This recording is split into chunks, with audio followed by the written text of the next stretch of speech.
Hello guys, আসসালামু আলাইকুম। আমি দীপা আবার নতুন একটা ব্লগ নিয়ে চলে আসলাম। তো আপনারা সবাই কেমন আছেন? আমি তো আলহামদুলিল্লাহ ভালো আছি।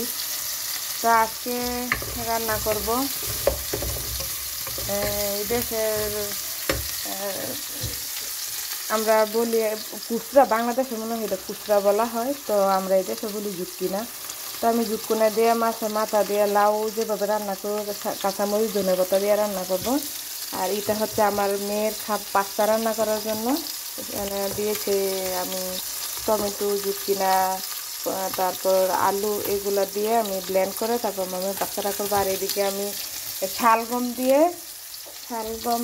আলু দিয়ে আমি মাছ রান্না করব।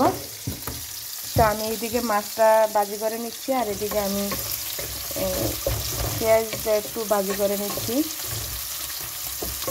তো এদিকে মাছটা ভাজা হয়ে গেছে।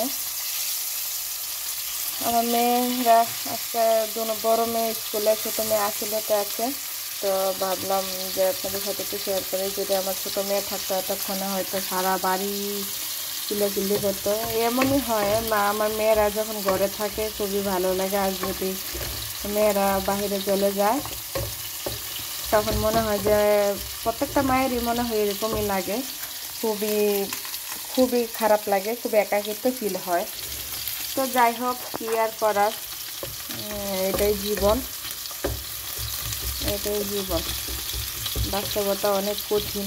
আর আমি আমার নিজের লাইফ থেকে এই জিনিসটা একটা জিনিস বুঝে গেছি যে জীবনে প্রত্যেকটা মানুষের জীবনে টাকা পয়সা না থাকলে কারো কাছে কোথাও কোনো মূল্য পাওয়া যায় না। তার প্রত্যেকটি মানুষের জীবনই হয়, ছেলে এবং মেয়ে দুজনই, কেউ কোনো দাম দেয় না, মূল্যায়ন করে না।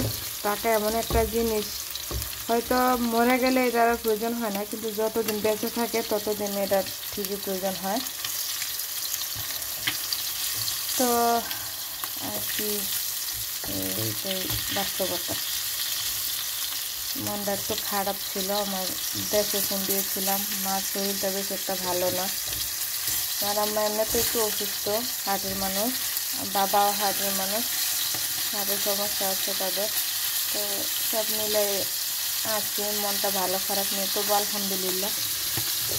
তো আমি পেঁয়াজটা একটু হালকা ভাজা হয়েছে, যেহেতু আমি তরকারিটা কষিয়ে রান্না করবো। তো এখানে আমি একটা কাঁচামরিচ দিয়ে দিয়েছি।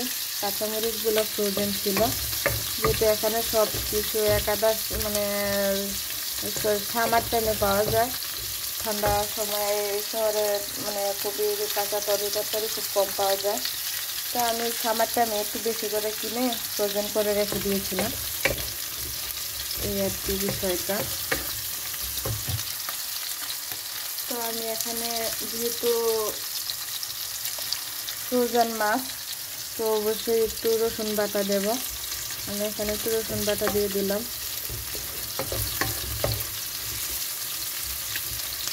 আর যদিও কেউ যদি ভিডিওটা দেখে বলেন যে তেল এত কম দিয়েছি কেন, কারণ আমার তেলটা বেশি একটা ভালো লাগে না, তাই তেলটাকে আমি একটু অ্যাভয়েড করি। যে এটা না দিলেই নয়, ওইটাই দেওয়ার চেষ্টা করি, যেটা দেয় লাগবে। তো এখানে আমি একটু লবণ দিয়ে দিলাম।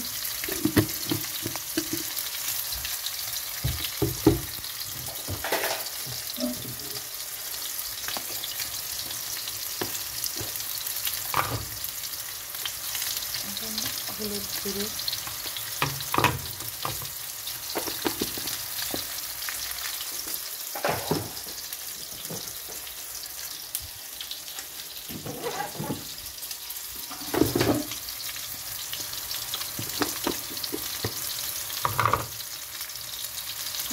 ধনে গুঁড়ো দিয়ে দিয়েছি। জিরার গুঁড়োটা আমি পরে ইউজ করবো, কারণ এখন দিয়ে দিলে হয়তো ব্রাউনটা থাকবে না। এখন আমি দিয়ে দিয়েছি মরিচ গুঁড়োটা আমি একটু কমই দেবো, কারণ আমার বড় মেয়ে আবার একটু কমই, আমার কাছে যদিও ভালো লাগে কিন্তু আমার বড় মেয়ের কাছে ভালো লাগে না, ও জাল খেতে পারে না। আমার হাজব্যান্ড সহ জাল কতটা পছন্দ করে না। তো আমি এখানে মশলাটাকে একটু কষিয়ে নেব।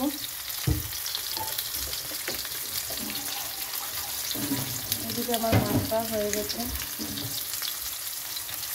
মিষ্টি পানি অ্যাড করে দেবো মশলাটা কষানোর জন্য।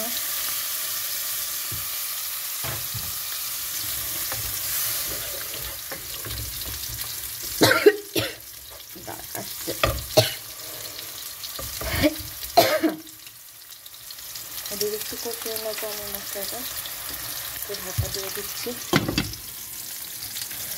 এদিক দিয়ে আমার মাছ হয়ে গেছে। এটা হচ্ছে অরাতা মাছ।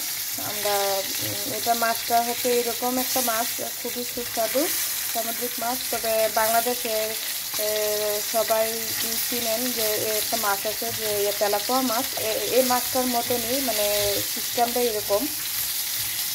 তো আমার ঘরে যদিও বাঙালি মাছ খুব কমই আছে, যেহেতু আমার হাজব্যান্ড পছন্দ করে, আমার বাচ্চারা পছন্দ করে না, সামুদ্রিক মাছটাই বেশি খাওয়া হয়। যখন আমার ভালো লাগে, আমার খেতে ইচ্ছে হয়, তখনই আমি একটু নিয়ে আসি।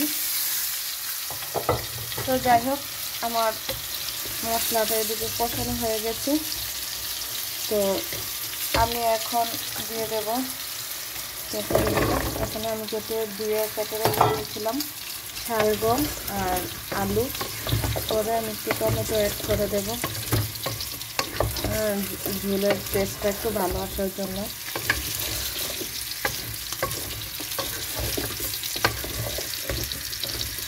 তো আমি এখন এটা ভালোভাবে কষিয়ে নেবো। এদিকে আমার মাছ ভাজা হয়ে গেছে, আমি চুলা অফ করে দেবো।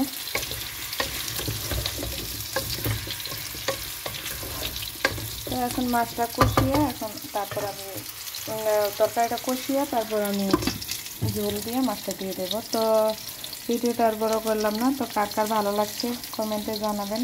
এভাবে কে কে রান্না করে এখানে এভাবে একবার ট্রাই করে দেখবেন, খুবই ভালো লাগে, আমার কাছে তো খুবই ভালো লাগে।